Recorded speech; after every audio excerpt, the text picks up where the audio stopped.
ওদিকে ওর বাপ বেটা দুজনে মিলে কি বা বলতেছে, ছেলেকে বলতেছে এটা রেখে আসো তো, ও বলতেছে আমি রাখতে পারি না, আমার হাতে যে কি হয়েছে দেখি মনা, আমার মনটা কি হয়েছে দেখি, তাও নিয়ে নিয়ে রাখতেছে বেচারা। আমার আমি তো রাখতে পারি না না, আমি বলছি বলে কার্ডগুলো নিয়ে যাও। আমার মনে নেই যে ওর হাতে পার খাইতে ফেলছি সকাল সকাল, এক হাতে করে নিয়ে যাচ্ছে। সবাইকে শুভ সকাল জানিয়ে আজকের ব্লগটা শুরু করছি। এখন কোন আনলা? হ্যাঁ নেওয়া যাবে।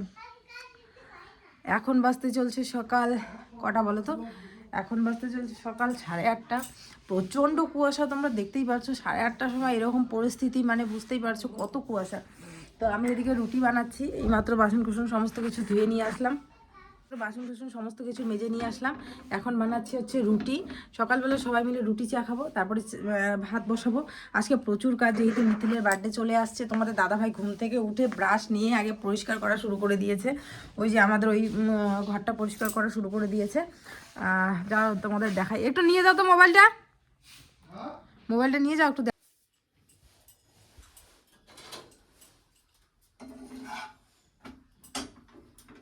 এদিকে বানাচ্ছি আমি চা আর রুটি, সকালবেলা তাই হবে খাওয়ার, চা রুটি। আর আজকে আর 10টার দিকে ভাত খাবো না, যেহেতু রুটি বানাচ্ছি। আজকে আমার প্রচুর কাজ আছে, কি বলবো। আর ওই যে আমাদের পুরানা রান্নাঘরটা, ওই রান্নাঘরটা পরিষ্কার করতে হবে, ওইখানে রান্না বান্না হবে। তারপরে আমাদের যে দক্ষিণ ঘরটা আছে ওইটা পরিষ্কার করতে হবে, আবার বাজারে যেতে হবে। মানে আমি কি করব কি না করবো দিশা হচ্ছে। তারপরে তো সংসারের কাজ আছে, রান্না বান্না করতে হবে, সব করে তারপর দিশেহারা হয়ে আসছে আজকে। যতই তাড়াতাড়ি ইচ্ছে হয় যে আজকে ঘুম থেকে তাড়াতাড়ি উঠবো, কিন্তু সকালবেলা হলে না এত ঠান্ডা দেয়, আর সকালবেলায় বোধহয় ঘুমটা লাগে, একদম উঠতে ইচ্ছে করে না।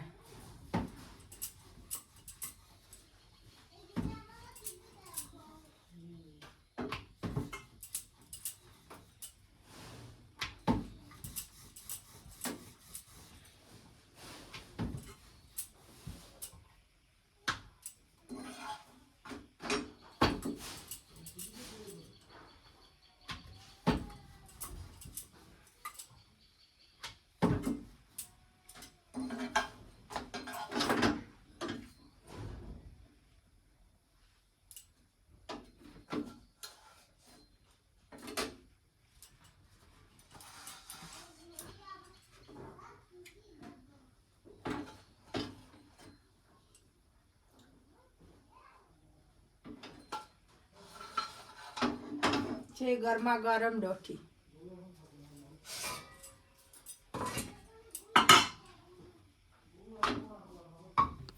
তো এদিকে দেখো সকালবেলা ব্রেকফাস্ট করে এদিকে চলে আসলাম আমি ঘর গোছাতে, কারণ এই বিছানাটা যদি এখন না গোছাই তাহলে এই 12টা বেজে যাবে এই বিছানা গোছাতে গোছাতে। তো সেই জন্য সকালবেলা সকালের কাজ করাটাই ঠিক। তো সকাল সকাল আমি এদের জন্য তাড়াতাড়ি করে ওদের খাবারটা দিয়ে এদিকে চলে আসলাম বিছানা গোছাতে। এদিকে বড় ছেলে দেখো খেজুর খেলো, কিশমিশ কাজু বাদাম এগুলো খেয়ে দিয়ে এই যে জল খেলো, গরম জল খেয়ে দিয়ে তারপরে এদিকে হচ্ছে ও সকালবেলার খাবার খাবে, দুধ আর হচ্ছে রুটি। আর এদিকে কিন্তু বড় ছেলেকে ওর বাবাই খাওয়াচ্ছে। তো যখন আমার এরকম খুব খারাপ মানে ধনছন পরিস্থিতি হয়, মানে এটা কাজ করব না ওটা কাজ করব এরকম করে যখন আমার এরকম পরিস্থিতি হয়, তখন কিন্তু ওর বাবা অনেকটা হেল্প করে দেয়। অনেক সময় স্নান করিয়ে দেয়, তারপর খাইয়ে দেয়, তারপরে হচ্ছে একটুখানি ঘুরতে নিয়ে যায়, যাতে করে আমি এই কাজগুলো একটুখানি সামাল দিতে পারি। তো যাই হোক, ওদিকে খাইয়ে দিচ্ছে সকালের, আর ছোটোটাকে নিয়ে বাবা গেছে বোধহয়।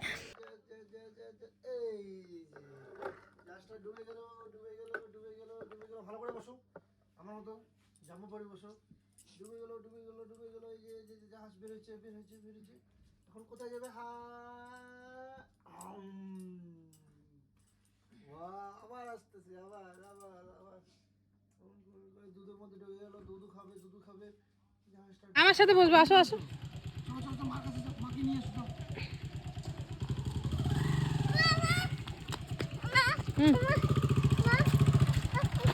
তুমি এখানে এখানে মা, এখানে এখানে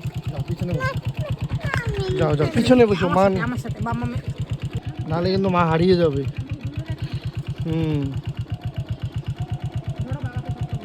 আমাকে ধরো। হাই বন্ধুরা, এই দেখো আমরা ঘুরতে যাচ্ছি। এ বন্ধুরা,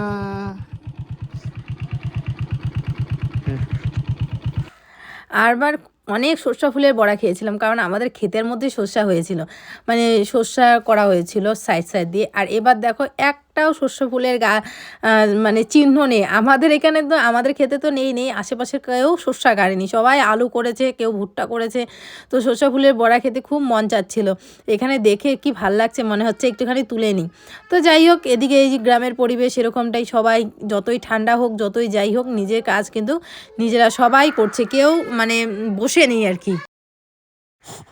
এদিকে দেখো কত কুয়াশা পড়েছে আজকে, মানে কুয়াশার চাদরে মনে হয় আমাদের গ্রামটা মুড়ি দিয়ে নিয়েছে, এত সুন্দর। আর এইটা দেখতে পাচ্ছো, এই যে নেট দিয়ে একদম পুরো ঘিরে দেওয়া, এটা হচ্ছে কুল বাগান, এত কুল ধরে, মানে এটাকে কি বড়ই বলে বলো তো? কাশি বড়ই, আমাদের মধ্যে তো কাশি বড়ই বলে।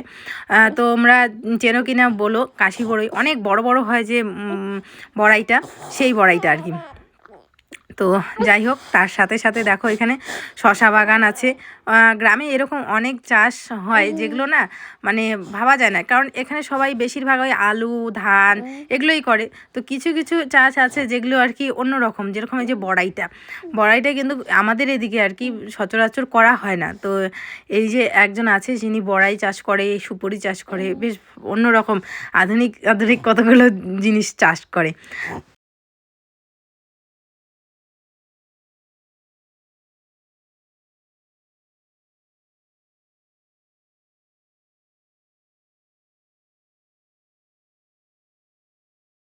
দেখো আমাদের দাদা ভাই কিন্তু হেলমেট পরে নাই, না আমি সমুদ্রে দেখিয়ে দিলাম, ও আমাকে যেরকম ড্রপ বন্ধুরা, আমি হেলমেট মানে নিয়ে আসতে ভুলে গেছি। আমি কিন্তু সবসময় হেলমেট ব্যবহার করি, আমি আইনকে রেসপেক্ট করি। তো আমি বাইক নিয়ে বেরোলেই হচ্ছে হেলমেট পরি, আজকে ভুলে গেছি। আজকে রেসপেক্টের মা বেন হয়ে গেছে।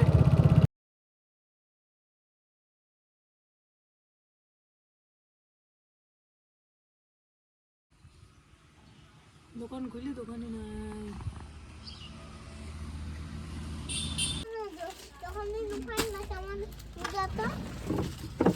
আমি তখন কি বলবো?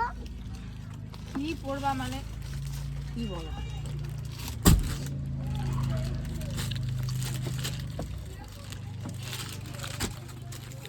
লাল দেখা না তো, লাল বাদে দাও, লাল বাদে দাও, লাল বাদে।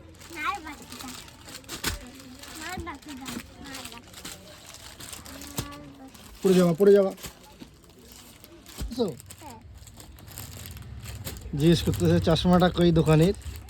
আমি তো চশমাটা নেই নাই। তুমি নিয়ে গেছো? আমি নিয়ে নাই, তোমার চশমাটা আছে। এটাই করতে পারবে। এই বান্দাই 20 টাকা দাও, 20 টাকা দাও, 20 টাকা দাও, আমি গ্রুপ লাগ করবো। এদিকে চলে আসলাম জুতোর দোকানে। তো এখানে আমি একটা শু জুতো নিব, কারণ আমার অনেক দিন ধরে এরকম পাম শু পরার ইচ্ছা, পরেছিলাম বিয়ের পর, তারপরে ওটা না ছিঁড়ে গেছে, তারপর থেকে আর কেনাই হয় না।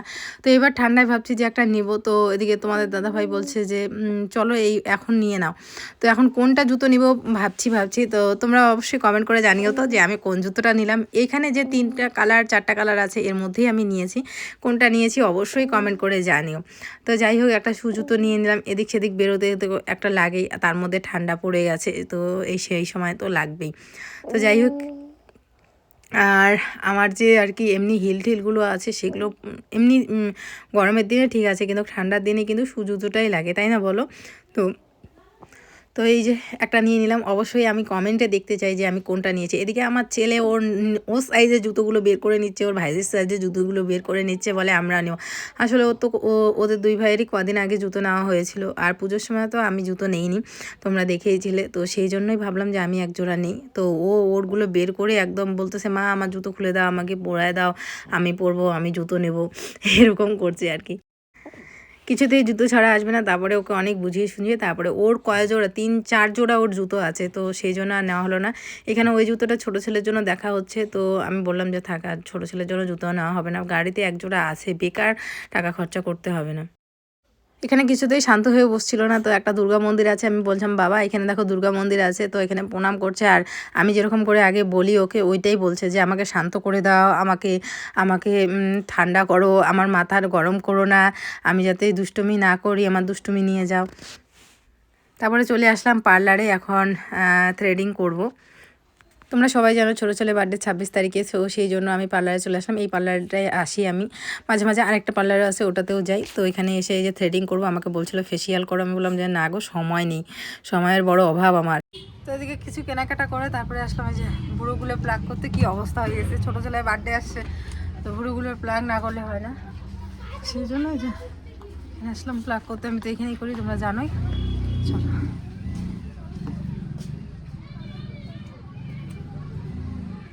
সিঁদুরে ফোটা দিয়ে এসছো? চলবে, সরাই যাবে আর কি। মুছে নিব তোমার এইখানে।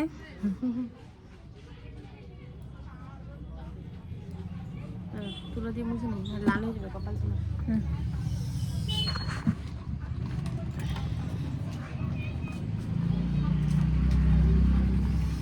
ঠান্ডার জন্য বেরোতে ইচ্ছে করে না সকালবেলা। হ্যাঁ কি ঠান্ডা। সকালবেলা ঘুম থেকে উঠছি, উঠে দেখি 7টা বাজে। সব কাজটা সাইরা পাস। আমার এতক্ষণে ছোট ছেলে বোধহয় উঠে কি শুরু করছে কে জানে।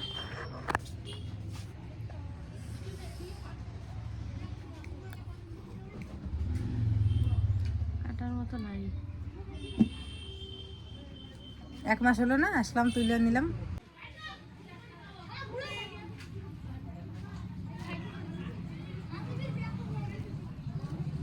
আগে প্রথম ভুরু প্লাগ করতাম না, চোখ দিয়ে জল বেরোইতো। এখন অভ্যাস হয়ে এখন করতে করতে অভ্যাস হয়ে গেছে, এখন আর বেরোয়। এখন মনে হয় না যে ভালো লাগে উপরটা তুললে। উপরটা তুলে তো মাথা ব্যথা কমে যায়। আমারও তাই, ব্যথা পায় রান্না করে, কিন্তু নিচটা তুললে একটু লাগে। লাগে, হ্যাঁ নিচটা তুললে লাগে, কিন্তু উপর তুললে ঠিক আছে। আগে চোখ দিয়ে জল বেরোতো, খুব কান্না করতাম, ভয়ে তুলতাম না আগে।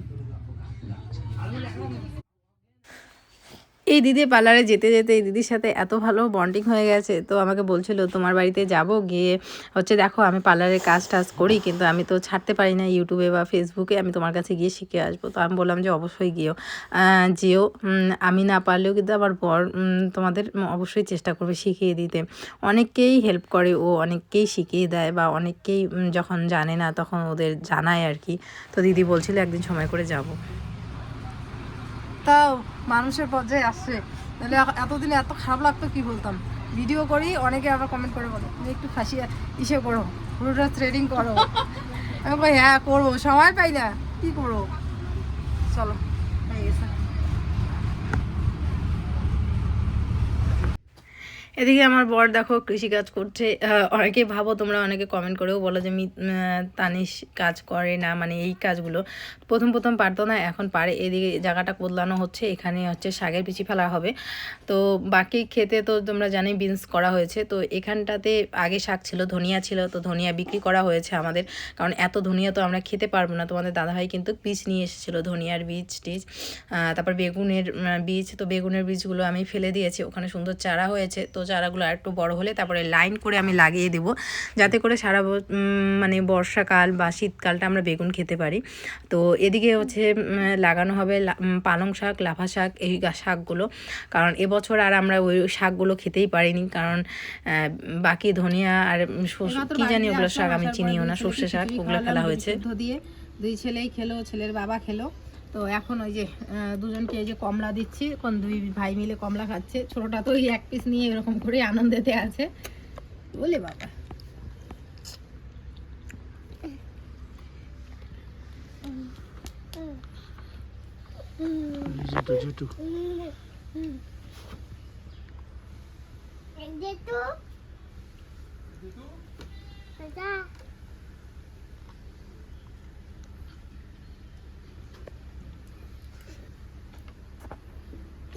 আর রান্না করে গেছিলাম ভাত, মা সোয়াবিনের তরকারিটা করলো, আলু সেদ্ধ দিয়ে গেছিলাম, তো মা সোয়াবিনের তরকারি করলো। এখন আমি শাক করবো আর হচ্ছে সিঁদুরের চারা করবো। কি হয়েছে, কি হয়েছে? ঘুম থেকে উঠছে, হ্যাঁ উঠে তারপরে আমার শাশুড়ি মার কষ্টের ফল। আমার শাশুড়ি মার মুখে হাসি, বলে কি চাল ভাঙলে আমার সেই রাগ ওঠে। একটা চাল ভাঙিনি, বললাম না ওই মেরেটা নিয়ে যাস, ঝকঝকা চাল দেয়। ঝাড়তে হবে না, না, ঝকঝকা চাল দেয়। মুখ খুঁজে দিচ্ছি।